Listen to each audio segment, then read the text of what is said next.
بسم اللہ الرحمن الرحیم۔ السلام علیکم۔ مباحثہ ٹی وی میں خوش آمدید۔ ویڈیو کا دوسرا حصہ ملاحظہ کیجیے۔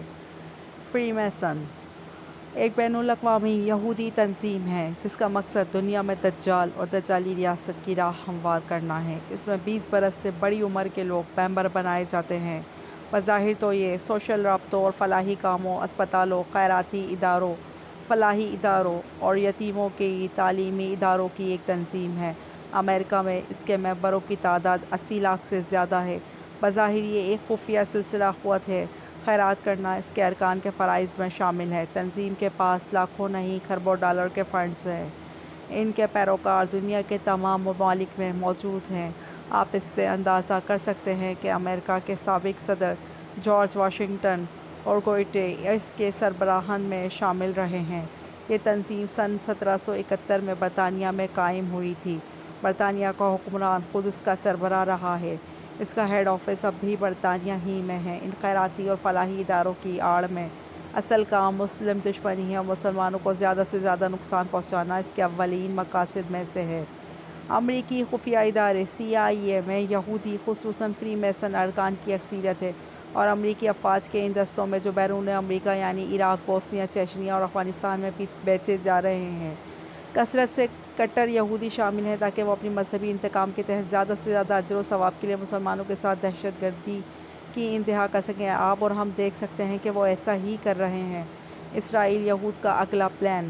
اسرائیل بن گیا۔ فلسطین کا نام دنیا کے نقشے سے مٹا دیا گیا، مگر اب یہاں تک پہنچنے کے بعد بھی ان کے پیش نظر بقیہ دنیا کی تسخیر اور اسے فتح کرانے کا معاملہ ہے، اور سب سے بڑھ کر اسلام کا خاتمہ اور اس کا راستہ روکنا، یہ ان کے پیش نظر ہے۔ صورتحال کچھ یوں ہے کہ یورپ اور امریکہ سے مشرق کی طرف آئیں۔ پہلے عالم عرب ہے جسے عرب مسلم ورلڈ بھی کہتے ہیں، پر تلخ حقیقت یہ ہے کہ پورا عالم عرب وہ فتح کر چکے ہیں۔ وہ عرب ممالک جو اسرائیل کے ساتھ کسی میز پر بیٹھ کر گفتگو کرنے کو تیار نہیں تھے، آپ دیکھ لیں، اسے تسلیم کر رہے ہیں، مذاکرات کر رہے ہیں۔ سعودی عرب اور امارات، انہوں نے جو کچھ کاروباری پابندی لگائی ہوئی تھی وہ ختم کر دی گئی، ان میں نرمی پیدا کر دی گئی ہے، جس سے واضح ہے کہ یہود کی جو عالمی تسخیر کا پروگرام ہے وہ آگے بڑھ رہا ہے۔ بدقسمتی سے اس سے امت مسلمہ کا جو قلب سعودی عرب ہے وہ یہودیوں کے شکنجے میں کسا جا چکا ہے۔ ادھر سینما کھل رہے ہیں، یہودیوں کو ملازمت دی جا رہی ہیں۔ اب یہ حال ہے کہ وہاں کے جو حکمران وہ امریکہ کے ایجنٹ ہیں۔ ڈونلڈ ٹرمپ کا سعودی عرب وزٹ یاد کریں۔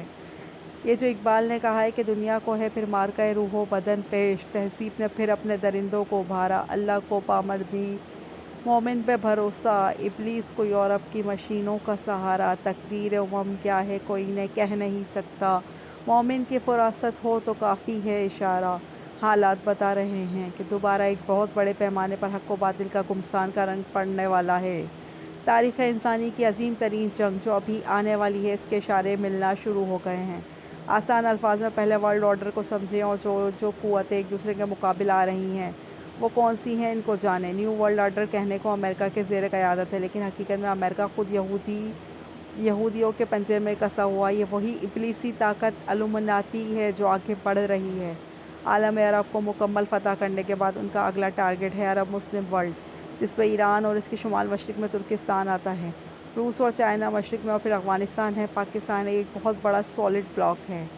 اگر اس کے بعد اگرچہ ہندوستان آتا ہے، مانا کہ وہاں مسلمان اکثریت میں ہیں سوائے کشمیر کے۔ نوٹ کیجئے کہ وہاں بھی کم سے کم 15 سے 18 کروڑ مسلمان موجود ہیں۔ آج بھی دنیا کا سب سے بڑا ملک مسلمان جس میں مسلمانوں کی تعداد اور جن کی نفری سب سے بڑھ کر ہے وہ بھارت میں ہے۔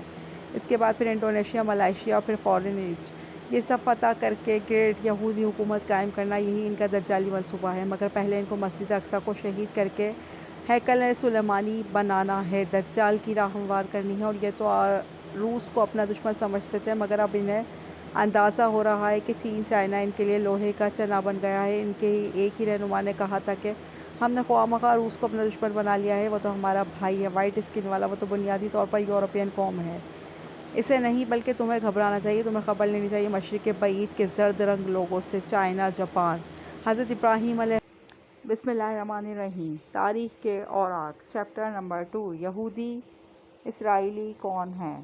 یہ اپنی نسل کو برتر کیوں سمجھتے ہیں؟ فلسطین کو لے کر کیوں جھگڑتے ہیں؟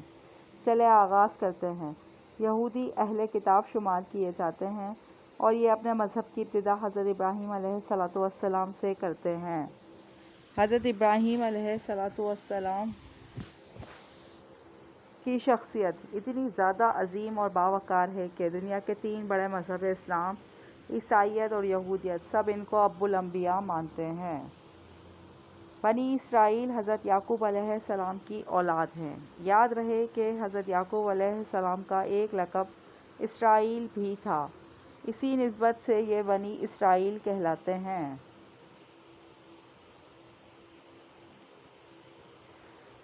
ان کو سمجھنے کے لیے ہمیں حضرت یعقوب علیہ السلام کی ہسٹری جاننی ہوگی کہ یہی بنی اسرائیل کی ابتدا اور داستان ہے۔ حضرت ابراہیم علیہ السلام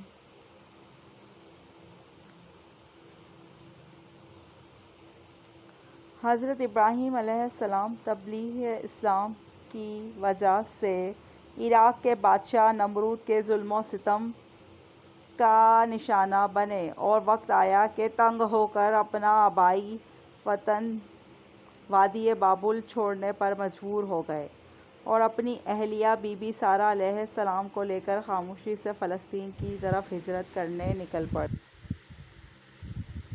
عراق سے فلسطین جاتے ہوئے راستے میں مصر پڑتا تھا، جہاں فرعون کی حکومت قائم تھی۔ حضرت ابراہیم علیہ السلام جب مصر پہنچے تو وہاں پڑاؤ ڈالا اور وہیں فرعون کے کارندوں نے جا کر فرعون کو خبر دی کہ ابراہیم نام کا ایک مسافر آیا ہے جس کے ساتھ ایک انتہائی حسین و جمیل بیوی بھی ہے۔ فرعون کا معمول تھا کہ اگر کسی باہر سے آنے والے شخص کی بیوی خوبصورت ہو تو وہ اسے اپنے پاس رکھ لیتا تھا۔ بی بی سارہ علیہ السلام کے حسن و جمال کا سن کر اس نے حکم دیا کہ اس مسافر عورت کو میرے سامنے پیش کیا جائے۔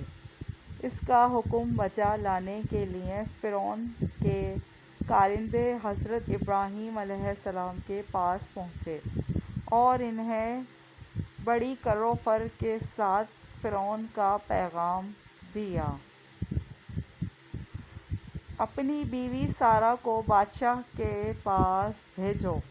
صورتحال گمبھیر تھی۔ سپاہی بی بی سارہ کو لے جانے کھڑے تھے۔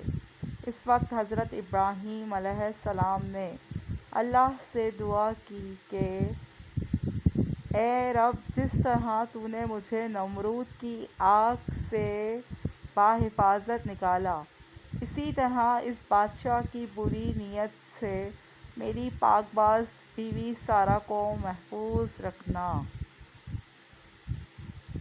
چونکہ آپ مسافر اور اکیلے تھے، لہٰذا بے بسی کی حالت میں بی بی سارہ کو فرعون کے دربار میں روانہ کر دیا۔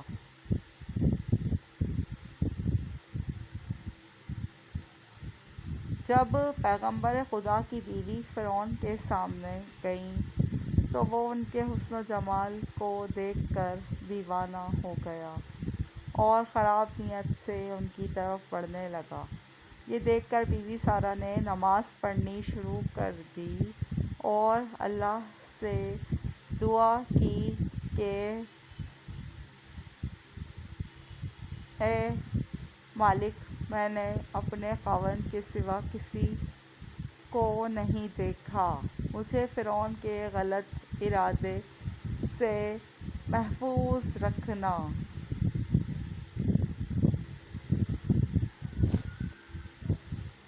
جب آپ نماز سے فارغ ہو گئیں تو فرعون نے پھر دست درازی کرنے کی نیت سے ہاتھ بڑھایا، لیکن ان کے نزدیک پہنچنے سے پہلے اسے عذاب الہی نے آن لیا اور وہ بے ہوش ہو کر گر پڑا۔ اس کے منہ سے جھاگ نکلنے لگے اور قریب تھا کہ وہ مر جاتا۔ یہ دیکھ کر سارہ علیہ السلام پریشان ہو گئیں کہ اگر یہ مر گیا تو بادشاہ کے قتل کا الزام مجھ پر عائد ہوگا، انہوں نے پھر اللہ سے دعا کی کہ اسے ٹھیک کر دے۔ جب وہ ٹھیک ہو گیا تو پھر اس نے دوبارہ سے وہی حرکت کرنے کی کوشش کی اور سارہ علیہ السلام کو دوبارہ دعا کرنا پڑی۔ جب 2 دفعہ عذاب سے گزرا تو اسے یقین ہو گیا کہ یہ عورت انسان نہیں بلکہ جنات میں سے ہے۔ اس نے اپنے کارندوں کو آواز دے کر بلوایا۔ جاری ہے ویڈیو کا بقیہ حصہ اگلے قسط میں ملاحظہ کیجیے۔ اگر چینل کو سبسکرائب نہیں کیا ہو تو چینل کو سبسکرائب کر لیجیے۔ شکریہ۔